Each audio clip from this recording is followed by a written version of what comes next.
Hello, welcome to Meena's kitchen Tambaram recipes.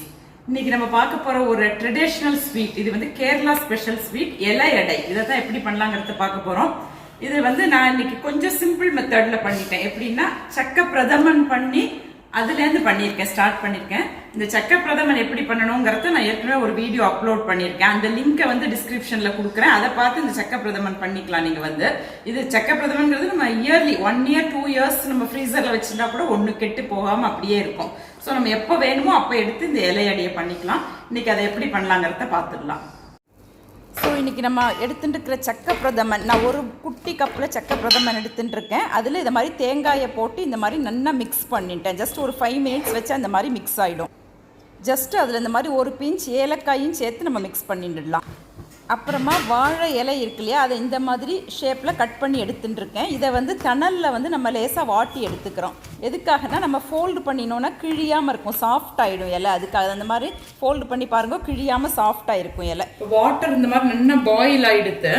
இப்போ இந்த boiled வாட்டரை விட்டு இந்த அரிசி மாவில் கொஞ்சம் கொஞ்சமாக மிக்ஸ் பண்ணிட்டு நம்ம கெட்டியாக மாவை பிசைஞ்சுக்கிறோம். இப்படி இடியாப்பம்லாம் பிசைஞ்சுப்போம் இல்லையா, அந்த மாதிரி கெட்டியாக பிசைஞ்சுக்கலாம்.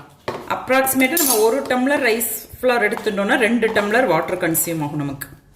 ஸோ இப்போ மாவை வந்து நம்ம இந்த மாதிரி கெட்டியாக பிசைஞ்சுட்டோம். ரொம்ப ஹாட்டாக இருக்குது. ஸோ இப்போ நம்ம இலை அடை பண்ணுறதுக்கு மேல் மாவு ரெடி பண்ணி வச்சுட்டோம். ஆறினோன்னு கையில் ஒட்டாது நம்ம தொட்டோம்னா. எப்படி நம்ம குழக்கட்டை மாவெல்லாம் ரெடி பண்ணிக்கிறோம் இல்லையா, அதே மாதிரி தான் இது.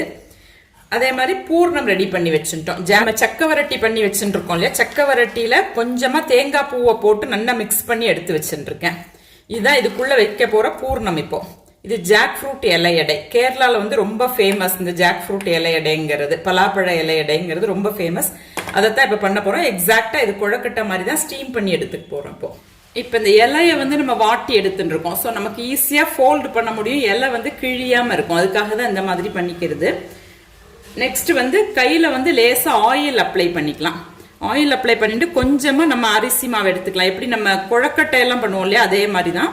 அந்த சைஸ்க்கு நீங்கள் அரிசி மாவு எடுத்துட்டு அதை அப்படியே இந்த இலையில வந்து மேக்சிமம் நமக்கு எவ்வளவு தின்னா தட்ட முடியுமோ அந்த அளவுக்கு தின்னா தட்டின்னுடலாம். அதை இலை எடைங்கிறது ஆக்சுவலி எங்கள் பாட்டிலாம் என்ன பண்ணுவோம்னா, அரிசி மாவை வந்து நல்லா அரைச்சிட்டு எழுதணும்னா தெரியும் இல்லையா, அந்த அளவுக்கு லேசாக தட்டிக்கணும். இன்னைக்கு நம்ம வந்து அரிசி மாவை வந்து அப்படியே ஜஸ்ட் இடியாப்பா மாதிரி தான் ரெடி பண்ணி எடுத்துட்டு இருக்கோம். எடுத்துட்டு இந்த மாதிரி லேசாக தட்டிட்டு பூர்ணத்தை இப்போ சென்டரில் வச்சுட்டேன்.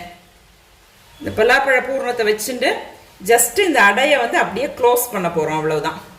நல்லா அந்த 2 ஒயிட் பார்ட்டும் ஒட்டிக்கிற மாதிரி பார்த்துக்கணும். நம்ம இப்படி ப்ரெஸ் பண்ணி விட்டுட்டு இலையை வந்து நல்லா மூடிடலாம். இப்போ இதை நம்ம ஸ்டீம் பண்ணி எடுத்துக்க போகிறோம். இதே மாதிரி எல்லா இதையும் நம்ம இந்த மாதிரி பண்ணி வச்சுக்கணும். ஸோ இந்த மாதிரி தின்ன தட்டின்ட்டேன். இதில் சென்டரில் நம்ம பூர்ணத்தை வச்சுக்கிறோம். பூர்ணத்தை வச்சு இதை அப்படியே க்ளோஸ் பண்ணி இந்த 2 ஒயிட் பார்ட்டும் இப்படி நல்லா ப்ரெஸ் பண்ணி விட்டுடலாம். அப்படியே இலையை ஃபோல்டு பண்ணிட்டுருக்கோம். இப்போ நம்ம அந்த ஒயிட் மாவு பூர்ணம் 2ஐயும் இப்படி இலைக்குள்ளே வச்சு நல்லா ஃபோல்டு பண்ணிட்டோம் இலையை. இதை வந்து idli plate, normal idli plate, நம்ம கீழே வாட்டர் வச்சுட்டு ஸ்டீம் பண்ணி இட்லி பண்ணுவோம் இல்லையா, அதே மாதிரி தான் ஸ்டீம் பண்ணி எடுக்க போகிறேன். இப்போ ஒவ்வொரு இலையடையாக அதில் வச்சுட்டுடலாம். இது வந்து டேஸ்ட் வந்து ரொம்ப சூப்பராக இருக்கும். இலையோட வாசனையே ஜம்முன்னு இருக்கும். உங்களுக்கு வெந்து வரப்போ பார்த்தாக்க தெரியும். அந்த மனமே தூக்கலாக இருக்கும். நமக்கு ஒரு 10 minutes இதை வச்சா போதும் மீடியம் ஃப்ளேமில். இப்போ நம்ம இலையடைய ஸ்டீம் பண்ண வச்சு 10 minutes ஆயிடுத்து. ஸோ நம்ம ஓப்பன் பண்ணி பார்க்கலாம். அதை அந்த இலையோட கலரே தெரியறது இல்லையா, சேஞ்ச் ஆயிருக்கு. ஸோ இப்போ நல்லா வெந்திருக்கு. இது ஆறினோன்னு நான் உங்களுக்கு ஓப்பன் பண்ணி காமிக்கிறேன் இலையடைய. இப்போ கொஞ்சம் சூடு ஆறி இருக்கு. நம்ம இப்போ ஓப்பன் பண்ணி பார்க்கலாம் எப்படி வெந்திருக்கு அப்படிங்கிறது. நல்லா வெந்திருந்ததுன்னா இலையில ஒட்டாமல் வரும் நம்ம ஓப்பன் பண்ணோம்னாக்க.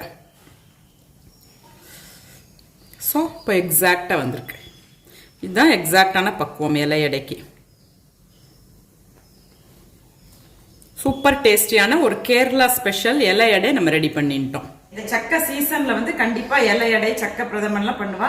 எனக்கு வந்து எங்க பாட்டி பண்ணிட்டே இருப்பேன் நான் குழந்தையா இருக்கும் போது. அதனால எனக்கு இந்த இது வந்து ரொம்ப பரிச்சயம், இந்த இலை எடைங்கிறது. ஸோ ரொம்ப டேஸ்டியா இருக்கும். ஸ்டீம் பண்ணி பண்றதுனால ஹெல்த்துக்கு ரொம்ப நல்லது. இது எல்லாருமே ட்ரை பண்ணி பார்த்து எப்படி இருக்குங்கிறதுக்கு எனக்கு ஃபீட்பேக் கொடுங்க. தேங்க்யூ.